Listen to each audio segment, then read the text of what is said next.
at 3 o'clock in the morning, he's like, I gotta let these, let me just, maybe she's just used to at 3 o'clock in the morning if she's ever talking.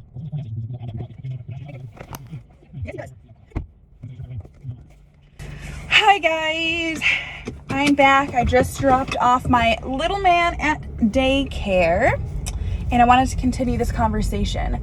Now, I want to do a video on breastfeeding experience. So if you are interested in that, if you have questions at all on breastfeeding, I want to do my first year breastfeeding experience video, kind of recap what I've learned, what I was researching when I first started my journey, all of that jazz, the pump I like to use, the bag I like to use, what kind of worked for me. But if you have specific questions, leave those down below. But another video that I really want to do is how baby-led weaning didn't work for me, and why that is, and some of the things that my son and I are working through as far as his eating of solids are going. If you don't know, my son is 11 and a half months old. He's going to be 1 at the end of July, which is insane to me. I can't believe that he's already going to be 1. This year flew by. There's definitely nights and seasons where it's like, oh my gosh, this is never gonna end, where you're just not sleeping and everything is compiling and you're really feeling stressed out and overwhelmed. But every time I got to one of those seasons throughout this year, I just tried to focus on the fact that I'm never gonna get this time back again. And even though it is draining and exhausting is definitely the word that it is, it's still so magical and beautiful, and I was so appreciative that I got to spend so much time with my son throughout this first year, especially as a working woman.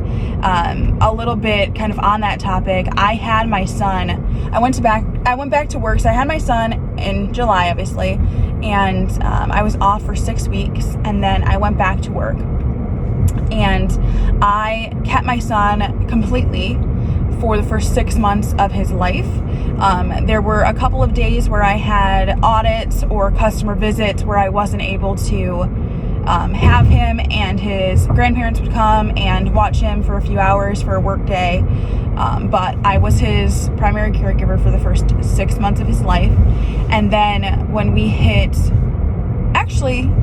first 6 months, and then right between 6 and 6.5 months, we moved into an in-home daycare, and after 3 days with that lady, she was amazing, and she really took a lot of time and care to help ease him in and make him more comfortable.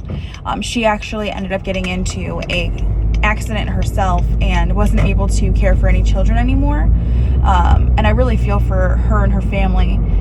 They were actually going to be moving and relocating right after we had signed our contract. She found out that her husband had gotten a new job, so the time that we were going to spend with her was limited. But it's a lot to be moving across the country, much less be the caregiver to 5 little ones herself, and then also be going through recovery from an accident. That is a lot. That's a heavy weight to hold. But I keep getting off topic. So after that short season with her, we ended up going into an more traditional, like, daycare facility itself. Oh gosh.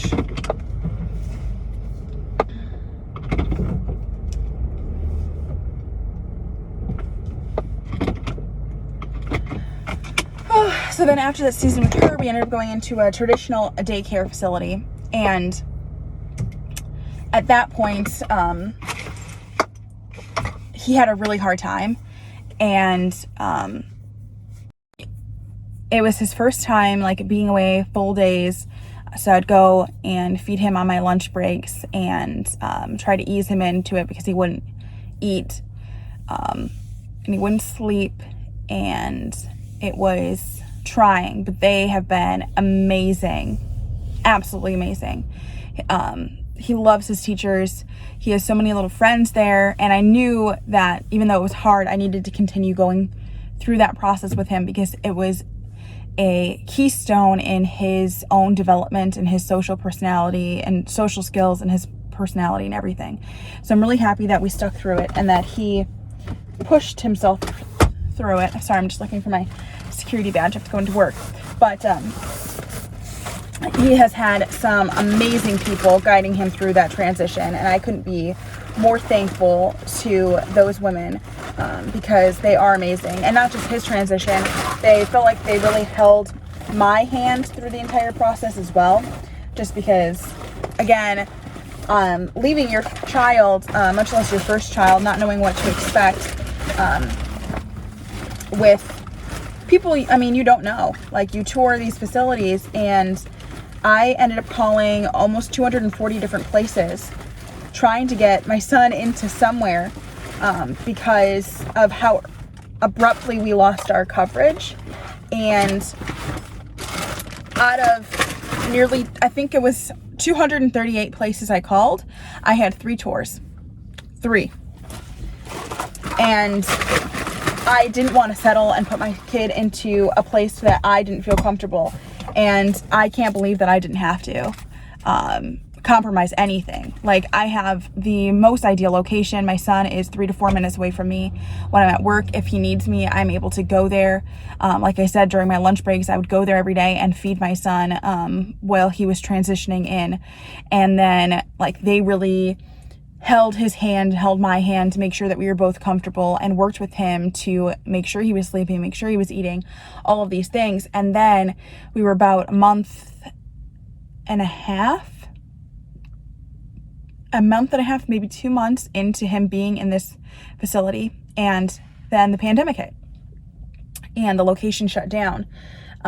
So I then took my son back, and I had him for another 2 months while I was working full time. And then I would just work in the mornings. Like, I'd work really early in the mornings before he woke up, and I'd go in to work, or I'd have him with me, and I'd work from home during the day. So I'd work from home during the day, and then I'd go into the office at night, or in the middle, like early in the morning, like 2 a.m., stuff like that.